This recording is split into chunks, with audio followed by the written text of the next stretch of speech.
It seems like a total no-brainer, right? The more we teach kids and young adults about the environment in school, the more eco-friendly they're going to be. We pour all this effort into green education, thinking it's the key to building a better future. But what if that basic assumption isn't quite right? Okay, so let's really dig into this. We're going to look at a pretty fascinating study that asked this exact question. Does sitting through a whole course on the environment actually change how you behave, how you shop, or is there something else going on behind the scenes? The answer is, well, it's probably not what you're thinking. For a long time, the thinking from educators and policymakers has been super clear. The classroom is our best weapon. The logic is simple, right? Teach young people about climate change, pollution, all of it, and they'll naturally grow up to make smarter, greener choices. And look, this isn't just some vague feeling people have. It's got serious academic roots. This definition, all the way from 1972, frames it as this big, all-encompassing thing.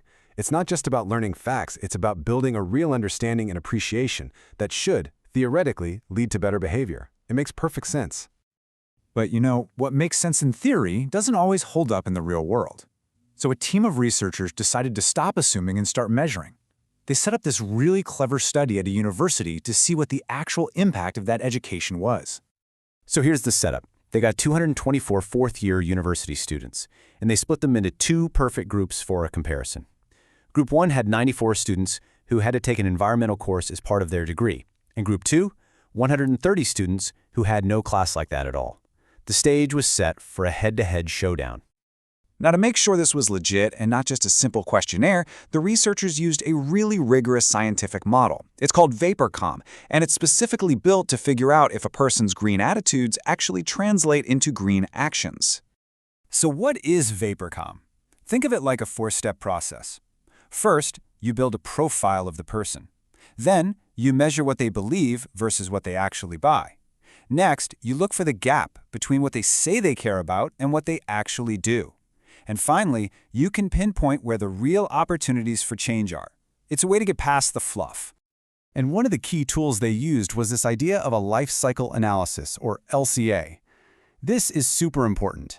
It means they weren't just asking, do you recycle? They were measuring if students were concerned about a product's entire lifespan, from digging the raw materials out of the ground to the factory to the store and all the way to the landfill. It's the whole shebang, from cradle to grave.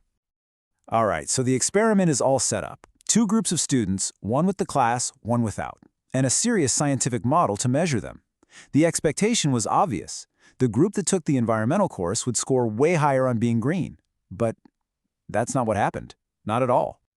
Check out this first result. When they measured environmental perception, basically how much the students said they cared, the scores were practically identical. The group with the class got a 2.79, and the group without it, a 2.80. That's nothing. It's a statistical tie. Okay, fine, so their attitudes were the same, but the class must have changed their actual behavior, right? What they bought at the store. Nope.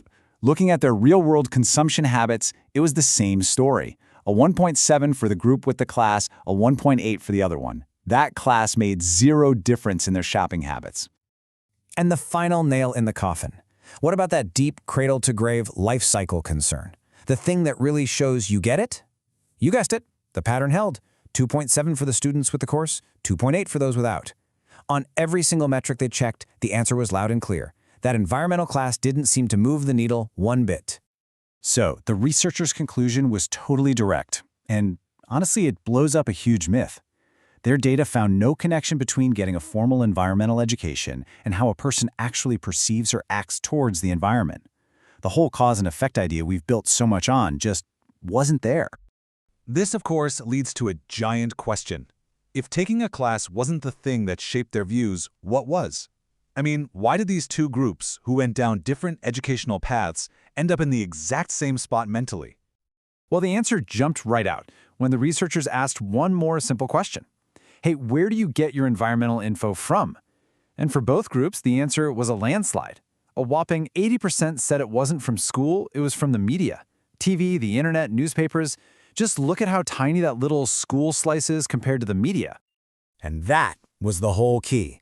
That was the missing piece of the puzzle. See, while one group was sitting in a specific class, both groups were swimming in the exact same ocean of information every single day. They were watching the same news, seeing the same ads, hearing the same stories. And that shared cultural experience was so powerful, it created a baseline of awareness that one little college course just couldn't compete with. So what this study really does is it forces us to step back and rethink where environmental influence actually comes from. It's not that school doesn't matter, but maybe, just maybe, the constant, daily fire hose of information from the media is an even bigger player in shaping how we all think and act. And this table really tells the final story. When the VaporCom model spat out its final classifications, you couldn't tell the two groups apart. Both groups had ecological perception, both were seen as potential green consumers, and both showed frequent concern. Different journeys, same exact destination. So, what do we take away from all this? First, a single class probably isn't the magic wand we thought it was for changing behavior. Second, the media is a hugely dominant force in shaping how we see the world. But here's the good news. It means young consumers are already aware and interested. They're potential green consumers. And that's not a failure. That's a massive opportunity for businesses and leaders to meet them where they are and help turn that potential into real-world action. And that leaves us with this final, really challenging question. This study isn't saying education is pointless, but it is saying our old model might be broken. If passively sitting in a classroom isn't the main driver of change anymore, what is? What's the right mix of media, policy, and real-life experience that's actually going to work?